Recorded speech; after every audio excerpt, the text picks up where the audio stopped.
Good evening. Welcome to Health Quest, and I'm Deborah Arneson bringing you a terrific show this evening. We have an excellent guest, and her name is Ann Richmond, who is with us from the Richmond Discovery Clinic here in Chicago up on Milwaukee. And Ann is going to talk to us tonight about ADD, attention deficit disorder, and hyperactivity, and how the neurofeedback approaches that she uses in her clinic has helped so many people with these issues. It's just not funny. So Ann, welcome. Thank you. It's great to have you back. It's good to be here. Tell us a little bit about your clinic. What do you do up there? Oh, I work with people's lot. brainwaves. Right. Basically, we evaluate and determine how we can help people with the neurofeedback. And What type of evaluation do you do? most of it is educationally based. I do a lot of neurological testing to see where people are at in that regard. I look for visual skills, auditory skills, motor skills. So you could actually tell someone where they excel, like where I can tell their them where, strength is. where their strengths That are. could also and be a career guide path thing, couldn't it? it can. Okay. Most people come to me don't have a lot of strengths. They have more of the deficit areas. Okay. And what type of problems do you work with other than ADD and hyperactivity? Well, a lot of people will come with ADD, but they have corollary symptoms such as depression, anxiety, sleep problems, headaches. Women can have PMS symptoms. I can work with people who have had strokes or traumatic brain injuries. It really, anything that is affecting the regulation of the brain can be helped with neurofeedback. Tell us what neurofeedback and biofeedback are, and how do they differ? Well, they are really, both of them are measuring, modifying, and monitoring biological signals. Okay. Biofeedback is more for determining skin responses, muscle responses, and temperature changes, where the neurofeedback monitors brainwaves. Okay. And how many kinds of neurofeedback are there? Well, neurofeedback, basically there's two. There's two different types. We have one that's called beta SMR, and then there's another form that's called alpha theta. Okay. And alpha theta seems to be a little bit more well known than the beta SMR, but Which one do you do? I do both, but I do more of the beta SMR. What is the difference? The difference is that the beta SMR neurofeedback is working with concentration brainwave and trying to enhance it, trying to calm down other brainwaves that are interfering with it, where alpha theta is getting people into a real deep state of where they're really conscious, but they're like outside observers watching themselves, and they can deal with issues as an outside observer that they can't deal with, internally. So when you take them into that alpha theta state, they end up staying in that state for a certain period of time after the treatment? No. We bring them out right after the session. Okay. And usually it's very calming to people, for people with depression, anxiety, conduct disorders. They're now beginning to use alpha theta with children, where for years we thought maybe children couldn't handle it. So children who have ADD and hyperactivity, you use the alpha theta for? Not always. It's like an adjunct to the beta SMR. We can do both with them. First you do the beta SMR, get those brain waves focused, get them So they're able to moving regularly? Right, get them balanced. Synchronicity. So that they're, functioning well under those circumstances, and then we can, just add this alpha theta to really kind of put a final finish on it. Well, you need to know what you're doing. I mean, you're dealing with people's brains here, so this is really important. And I know you're a trained therapist, and you're a speech pathologist as well, correct? Right. And you moved into this arena about a decade ago or so. About 7 years ago. 7 years ago. And how many children do you work with in your practice? More kids than adults? It varies. At this point in time, I've got more adults in my practice than I have children. You do. But many times it's, mostly children. And do you see a good number of adults who have ADD and hyperactivity? Yes, you do. Usually they don't know what it is that's been bothering them all these years. They're people who've been on Prozac and different types of drugs, and they're just not getting anywhere. So once a person has been assessed with ADD, I'm sure that once they go through your protocol, their ability to learn is greatly enhanced. Definitely. They to learn to perceive focus, and- they learn yeah. to concentrate, they become less distractible, less impulsive, and they can focus better. And do So- you bring adjunct therapies in, such as nutrition therapy, into the protocol that you deal with at Well, all? I do try to help people with their nutritional, as a guide to nutrition. Like they're- stop the cheeseburgers and the Cokes and things like that? Right, Try right. eating something live once in a Right. while? Okay. Exactly. Yeah. We talk about fruits and vegetables a lot. Fruits and, that's part of it. We recommend a hair analysis, which determines where people's trace minerals might be off balance. That's great. Yes, And I use this as well. the lab that we send them to will give new Supplemental supplements, right? That's great. So if they take the supplements and work with the neurofeedback, we really get phenomenal responses. Really? Yeah. Just balancing their body Right, chemistry right. and their brain so the brain chemistry. doesn't have to work so hard, Sure, It, sure. it doesn't fight, what's not doing right in the body, and it's doing, it's So able do to you function. find a lot of people with these brain wave pattern disorders actually have a lot of heavy elements or toxic elements in the brain or in the body There's as well? a lot of imbalances. Lead or aluminum or... I haven't found too many people with toxic minerals. But Really? but a lot of times there's an imbalance between zinc and copper. Yeah. And if there's too much copper, that can really Create a problem. Create a big problem. Sure. Right. You see a lot of depression in people with too much copper or... Right. You see depression. You see a lot of ADD children. Spaced out kind of kids with too much copper. Oh, how sad, huh? And our pipes in Chicago, by the way, are copper lined. Right. So it's important that you know that, especially in the city of Chicago. They passed a law about a decade plus ago that all of our pipes were now copper, so you can see it in our water supply. So come on back, join us in a few minutes, and we'll talk about the long-term effects of Neurofeedback. neurofeedback. Hey, it's me, Mark Hogan, the Health Nut. Tonight I'm talking about something that some of you may find a little bit strange. It's marital health.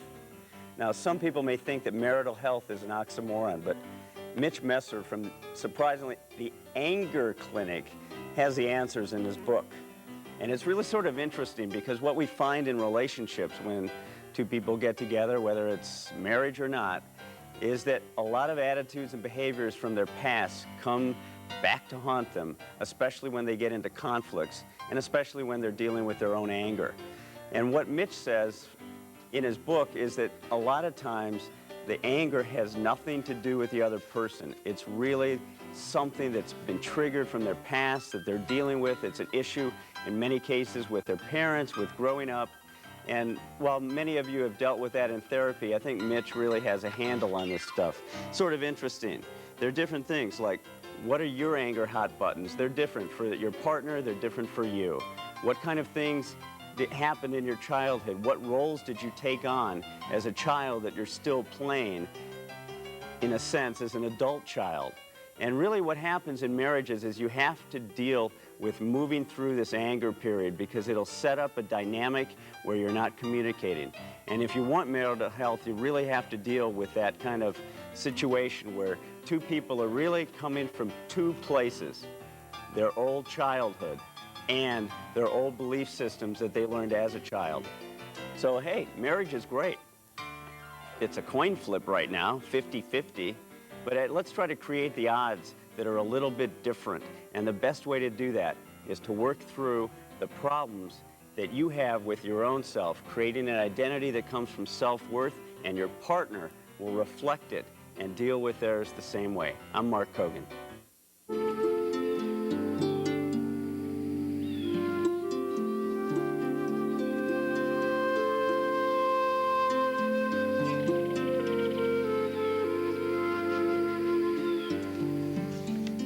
welcome back to Health Quest. I'm Deborah Arneson once again, and we have with us this evening Ann Richmond, who's here from her clinic here in Chicago. And we're talking about tackling ADD and hyperactivity with neurofeedback. Ann, welcome back. Thank you. Let's talk a little bit more about what you do to determine how you're going to proceed for each specific problem. You do evaluations. How long do they take? The evaluations? Yes. I usually spend about 3 hours. Wow, with that's a long everybody. time. Yeah, it is. It goes great. very fast. Yeah. And we do several neurological kinds of testing. I do motor skills testing. I watch for breakdowns in speech and motor patterning. I would just like to do this just to see how you do this. Great, come on by. It'd be fascinating. Yeah.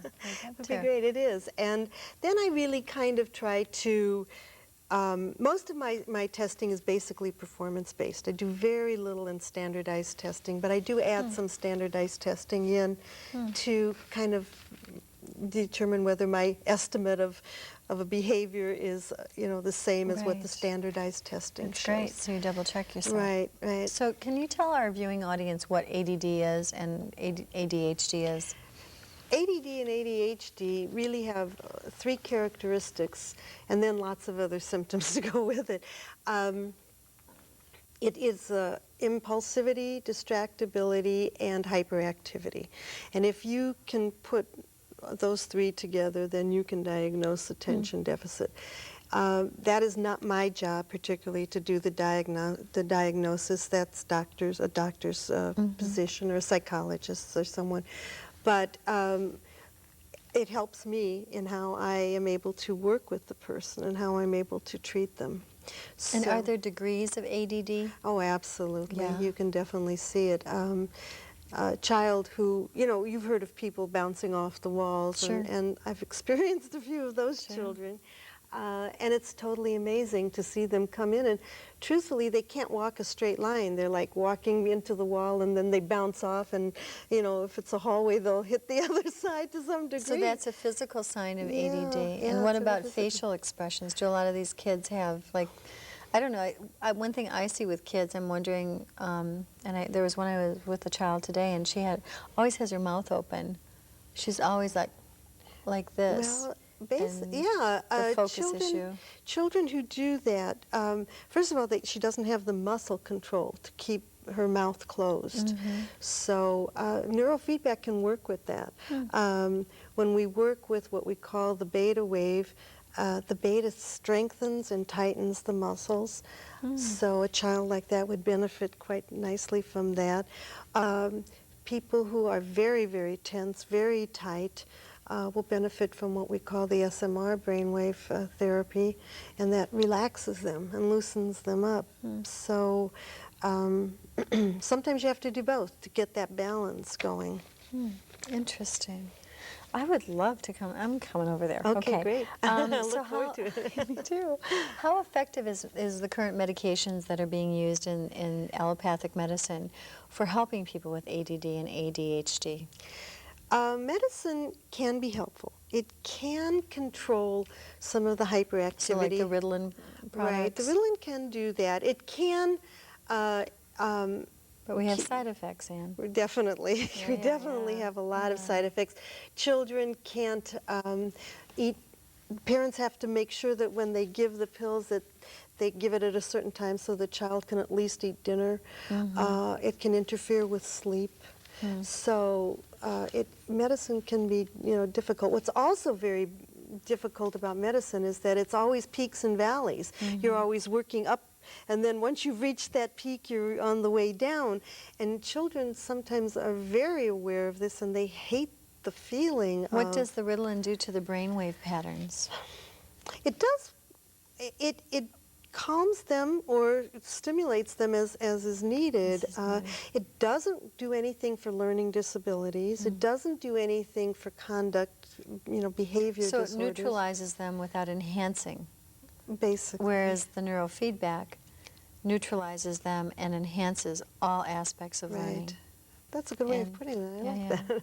Well, that's impressive then, Yes. because there are no contraindications with neurofeedback. There really are only aren't. positives. There's only positives. You're not going to toxify a liver. You're not going to subject the child to sleep disturbances and, you know, dietary problems where he might lose his appetite. In fact, if a child has sleep problems, we're able to help regulate that. So we regulate sleep problems. We can deal with headaches. Kids or even adults can grind their teeth. So we can help them, you know, with that. That's wonderful. So tell me this, how is ADD or ADHD different from other learning disabilities?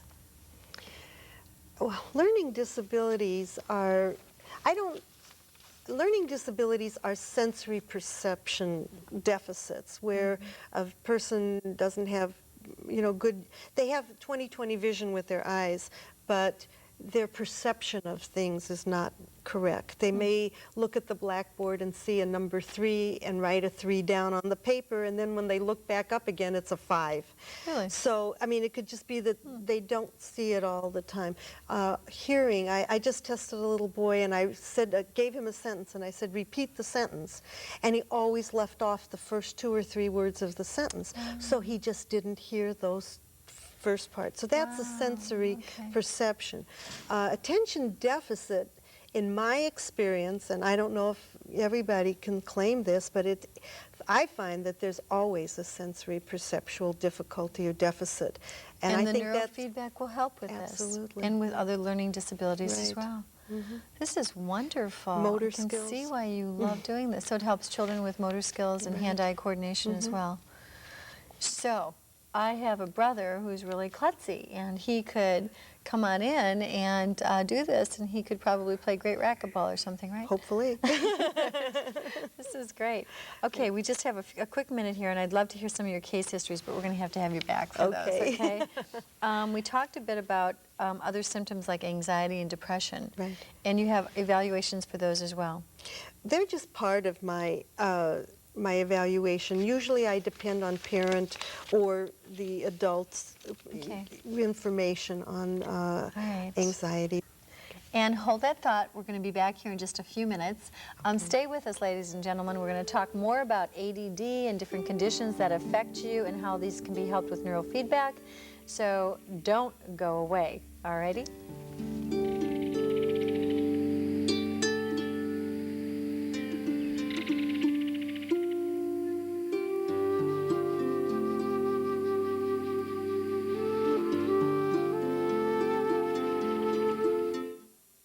Hi, I'm Mark Hogan, the Health Nut. Tonight, let's talk about anger. Oh, somebody in the studio here doesn't want to talk about anger. I guess really nobody really wants to talk about anger and use the A word. Somebody will say they're miffed off, or, ooh, they're little troubled. But nobody likes to deal with the A word. Well, one of the few people that does deal with the A word is a man at the Anger Clinic named Mitch Messer, who wrote an incredibly fascinating book called Soft Answers, and how to really transform somebody's wrath into an understanding. Because really that's what anger is all about. When somebody is angry, first of all, you can't take it personally. You have to look at this person as emotionally bleeding, and they're looking for first aid because something in their lives has triggered an outburst of incredible energy that's been suppressed in them for a long, long time. And what Mitch talks about is quite often we get into a situation where people like to create mischief. And mischief is a way where you try to do something that irritates and annoys somebody to get attention because somewhere inside of you, you don't feel like people are paying attention to you. And mischief can be created in anger where you want power and control or revenge or in some way to withdraw. So when somebody's angry at you, just realize that one, you don't take it personally. It really has nothing to do with you. It's an acting out of an old behavior when they were 5 or 6 or whatever was being done when they were a kid. They learn these belief systems. And most importantly, acknowledge that they're angry. Tell them you're sorry that they're angry and mean it. And just understand that don't fight the anger with anger. Quite often, that's what mischief is all about, is somebody wants to create mischief so that they can lay their anger and energy off on you. The secret to dealing with anger is to understanding anger, and this is the way. I'm Mark Hogan.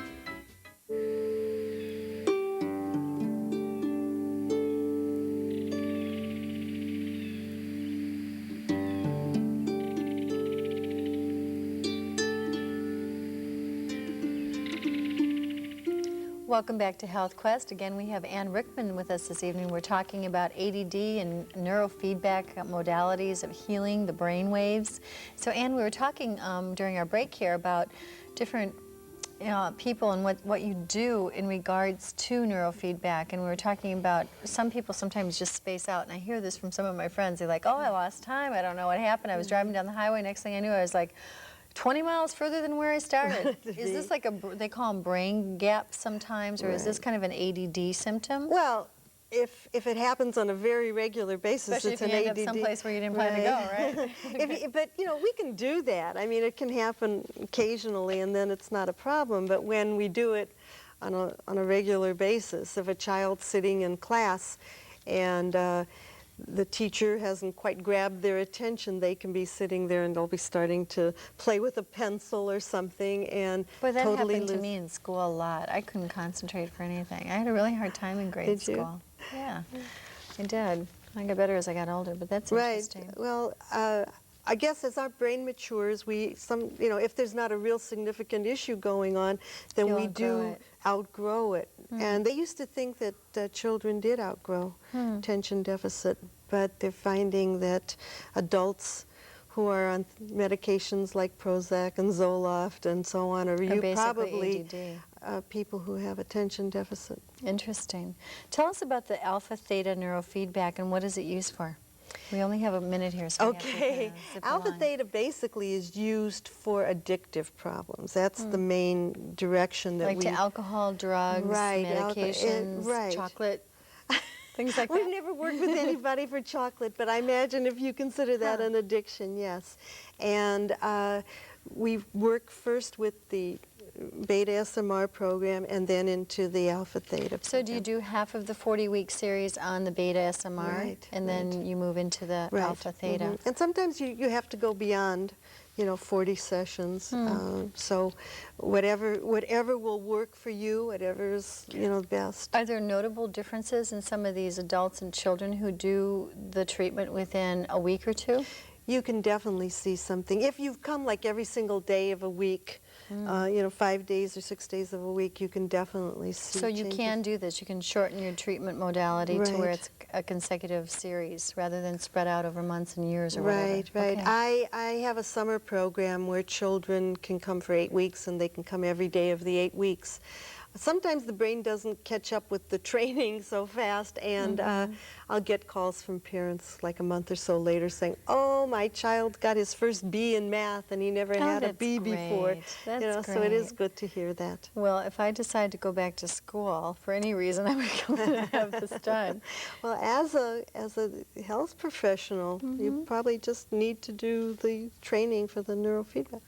Yeah? What do you mean the training? You mean just come in and experience it? Well, no, that kind of training, but you do have to go through a training series, yeah. of training to learn what we're doing. We have That's to wonderful. Well, you know what, we're running out of time here, but we're going to talk about a few of the things that you do in your segments. Okay, when people come in for their treatments, now I know you cover many different things, but there's like sleep disorders and sleep apnea, which is very concerning for many people. Exactly. And I have some patients I'll be sending you about that. Good. Chronic pain, Right. autoimmune disorders or lowered symptomatologies, right. depression, which we talked about in the last show, and learning disabilities, and again, stroke recovery. Right. So how about people who've been in comas? This would really benefit them, I would think, huh? Well, I don't know. I don't know if anybody's really worked with somebody who's been. Well, I who have is someone I in- want to send you for that as well, so yeah. But there's brain damage, and we work with traumatic brain damage. That's so- wonderful. That's wonderful. And if you combine that or conjoin that with dietary influences, I'm sure you're Absolutely. on your way. Absolutely. So you're doing some wonderful work Well, here thank you. in Chicago, and it's really a pleasure to get to know you and have you on the Pleasure to show. meet So you, I really too. appreciate you coming and joining Thank you. us tonight. It's nice to be here. Thank you. And I'm Deborah Arneson bringing you Health Quest. If you have questions, comments, inquiries, call us. We'll refer you to Ann. And until I see you again next time, please take good care of your health.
Hi, I'm Mark Hogan, the Health Nut, and I guess I got this wrong.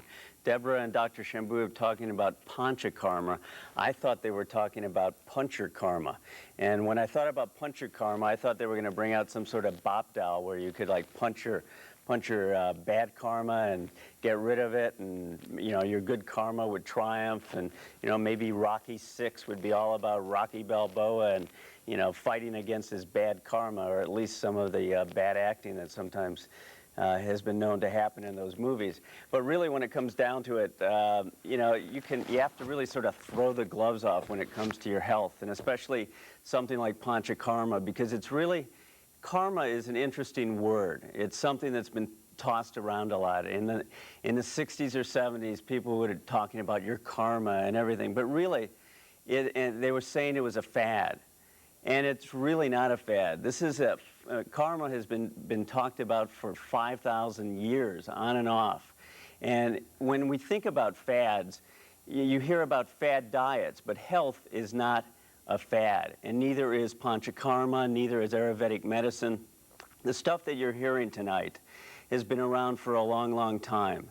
And Dr. Shambu is a teacher, and his goal is to teach his patients about better health. And that's really what Deborah does, is to teach you about better health. And always notice that you should focus on what the truth is about your health, not the person pointing to it. Dr. Shambu is very similar in terms of his health routine and discussion as very well-known man here, Deepak Chopra, who has made quite a lot of money talking about health, but I think really it's really something that you have to look at. Health is not a fad, and neither is panchakarma. And so all the times that you're hearing these things, it's the same stuff over and over again. What really counts is what's inside of you. And when you think about what's inside of you, it's on a physical, emotional, and mental level. And Deborah has been talking a lot about toxins, and so has Dr. Shambu, where panchakarma will get rid of your toxins. And that's really one element of it. Also, the emotions. Your karmic emotions will stay with you until you do something about it. This is what they call the lessons that we learn. And the lessons that come to us in the form of relationships, in terms of the way that we eat, it really comes down to conscious living. And that's really when Dr. Shambu has talked about in his other show, raising a higher consciousness. And when you're in your conscious state, you're really in the present moment. And you're dealing with what's happening with your health, your mind, and your emotions in that moment. That's the only thing that's real. So as he talks about panchakarma in this show, and if you were lucky enough to see the other show with Deborah and Dr. Shambu, this is really good stuff. This is stuff that is going to be around. It may be packaged. It may be marketed many, many different ways, but it really comes down to what are you doing on a conscious level to be healthier. And it's not a fad. You'll feel better. You'll feel great. You'll get rid of a lot of old emotions that no longer serve you, patterns of behavior, old things that you would eat that had really no value to your health. I mean, I have to break down and tell you that I had 2 soft-serve frozen yogurts today, and I've been on a health kick for quite a while. And that was all right. That was a comfort food for me, but if I all of a sudden was having frozen yogurt every other day, then Dr. Shambu would probably say to me, I need to look at what that motivation is for. So this is a great show. This is great stuff, and your karma's good.